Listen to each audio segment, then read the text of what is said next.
पूरा देश ने सुना है और बजट से देश के लिए क्या फ़ायदा है वो भी आप सबको मालूम है। इसलिए बहुत डिटेल से दोबारा बोलने का कोई ज़रूरत नहीं है, लेकिन ये तय हुआ हमारा भारतीय जनता पार्टी की ओर से कि सीनियर मिनिस्टर्स खुद जा कर के स्टेट्स का कैपिटल में और इम्पोर्टेंट शहरों में जा कर के हमारे मीडिया बंधुओं के साथ वार्तालाप करें ताकि जनता को कुछ बातें बहुत करीब से पहुंचा सके। मैं बहुत खुश हूं कि आपके बीच में आने का मुझे फिर से मौका मिला। मेरे लिए जम्मू कश्मीर कोई नई नहीं है। मैं अलग अलग विभाग संभालते समय हर विभाग में यहाँ बहुत करीब से काम करने का मौका मिला है। आज बजट के बारे में चर्चा करना है थोड़ा सा।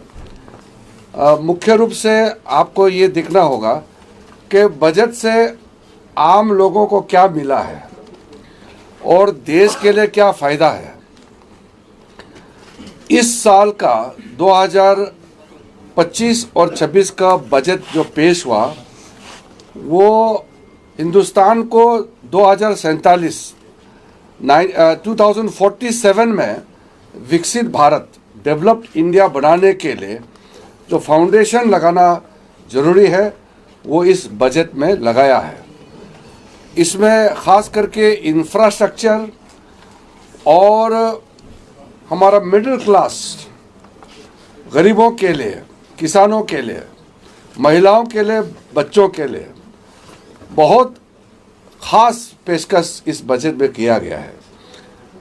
जम्मू कश्मीर में तो आप सबको मालूम ही है, जब से हमारे प्रधानमंत्री नरेंद्र मोदी जी 2014 में पदभार संभाला तब जम्मू कश्मीर का क्या हालत था और आज कितना तेज़ी से आगे बढ़ रहा है वो भी आप सबको मालूम है। इस बजट में सबसे पहले तो हमारा जो मिडिल क्लास है, जो सैलरीड क्लास है, जो मेहनत करके कमाते हैं, कोई करोड़पति, कोई मिलियनर नहीं, मिडिल क्लास बहुत सिंपल से अपना ज़िंदगी जीते हैं, उनके लिए हमारा देश का इतिहास में, हिंदुस्तान का इतिहास में इतना बड़ा रिलीफ और सपोर्ट ना कभी सोचा है ना कभी मिला है। जो नहीं सोचा और जितना मांग नहीं है उससे भी ज़्यादा इस बजट में दिया है। लोग कहते थे कि जब हम लोग सरकार में आए तो 2 लाख छूट, टैक्स का छूट था, तो लोग एक्सपेक्ट करते कि 2 लाख से 2.5 लाख होंगे, 3 लाख होंगे। मोदी जी का समय में 2 लाख से 7 लाख तक ले गए, वो भी अपने आप में ऐतिहासिक है। लेकिन इस साल का बजट में 7 लाख से सीधा 12 लाख रुपया तक टैक्स फ्री करना। आप हर महीने अगर 1 लाख रुपया कमाते हैं तो आपको 1 रुपया टैक्स देने का आवश्यकता नहीं है। तो ये पूरा दुनिया में एक मिसाल है कि वेलफेयर सरकार अपने लोगों के लिए इतना बड़ा काम कर सकते हैं। ये एक चर्चा का विषय है दुनिया में, सिर्फ हिंदुस्तान में नहीं। और इसमें जो टैक्स का लैब्स है, अलग अलग लेयर्स है, वो डिटेल में कहेंगे तो बहुत लंबा हो जाएगा। लेकिन उसके बाद जो अलग अलग टैक्स का रिलीफ है, ये सिर्फ 12 लाख तक रिलीफ नहीं है, कई रिलीफ उसमें प्रदान किया गया है।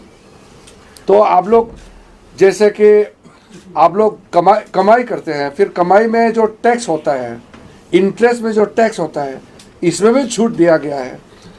आप अगर लोन लेता है या टैक्स एट द सोर्स जो डिडक्शन करता है उसमें कमी, हर लेयर में टैक्स का छूट इतना दिया गया है कि मिडिल क्लास अपना ज़िंदगी आराम से जी सके।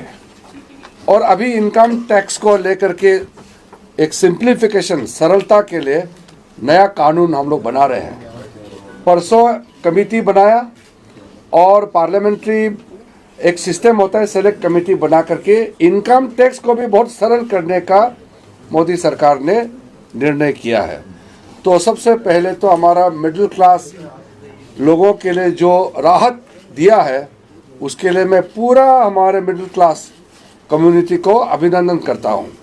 मैं आपको बधाई देता हूँ कि इतना बड़ा छूट इस बार मिला है। उसके बाद में जम्मू कश्मीर में एक विशेष परिस्थिति है।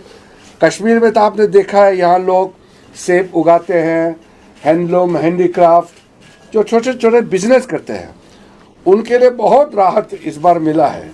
और आपका जो कश्मीर में सामग्री पैदा होते हैं वो लोकल मार्केट ही नहीं, उसको एक्सपोर्ट करने के लिए भी एक मिशन इस बजट में घोषणा किया गया है, ताकि यहाँ जो मेहनत करता है कश्मीरी आर्ट्स, कश्मीर में कारीगरी का बहुत फेमस है, बहुत नाम है, उसको दुनिया के सामने में आपको प्रोडक्ट को ले जाने के लिए स्पेशल मिशन मोड में इस बार अनाउंसमेंट जो हुआ है, इसमें पूरा इंटरवेंशन करके सपोर्ट मिलेगा।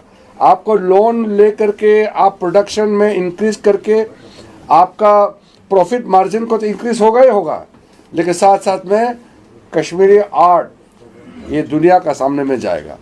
तो मैं मानता हूँ कि ये बजट के बाद में यहाँ स्मॉल स्केल इंडस्ट्री और मीडियम इंडस्ट्री के लिए बहुत बड़ा एक रेवोल्यूशन आएगा पूरे आपका इंटायर जम्मू कश्मीर में, और इस वैली में तो आपको बहुत ज़्यादा फ़ायदा तुरंत देखने को मिलेगा।